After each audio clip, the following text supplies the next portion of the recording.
Aloha. I fed all the street cats and gave them fresh water. Everyone was fed and accounted for. I heard Gary V say, find what you're good at, something you can stand doing, and go full force. That's exactly how I feel about these daily monologues and my longer stories, too. I can do them well, quickly, and efficiently, especially when I'm well rested like I am today.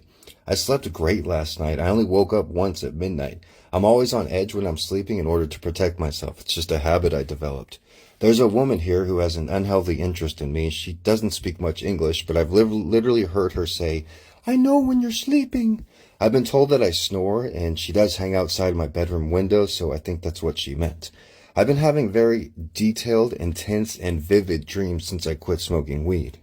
Last night, Barack Obama and George W. Bush were both in my dream. I didn't talk to them. We were at some outdoor rally. It was more like an outdoor party.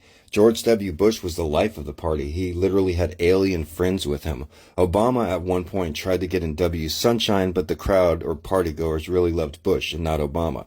Ron Paul was walking around with a couple aliens and he waved at me. I met Ron Paul in 2008. Me and a pretty girl I had just met somehow ended up on stage with him in front of thousands of people. It was the largest crowd I'd ever stood in front of. That'd be a great long story for today, which I will write and perform this afternoon. Back to my dream. Ron Paul waved at me, and then some of the partygoers asked if I knew him. I told them that I did, and they were very impressed. This soiree took place during the daytime on the University of Texas campus in front of the main building where they give their annual commencement. I usually have dreams that take place with the backdrop of the community college I went to, ACC.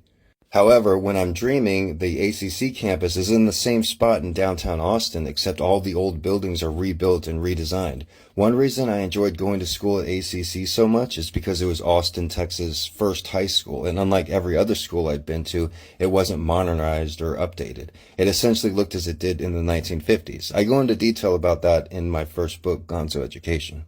In my dream, all the buildings are big and monstrous. Recently, I found out that they had temporarily closed the Austin Community College campus, the ACC campus, so they could do the first remodel job that they've done in years. I haven't looked yet, but I imagine the buildings look the same as they did in my dream that I've been dreaming 10 years. Albert Einstein taught us that time is not linear. With the bending of space fabric, you could stand at any particular spot in the universe, and if you could look at the Earth from that spot, you could see things how they were in the past or how they are in the future.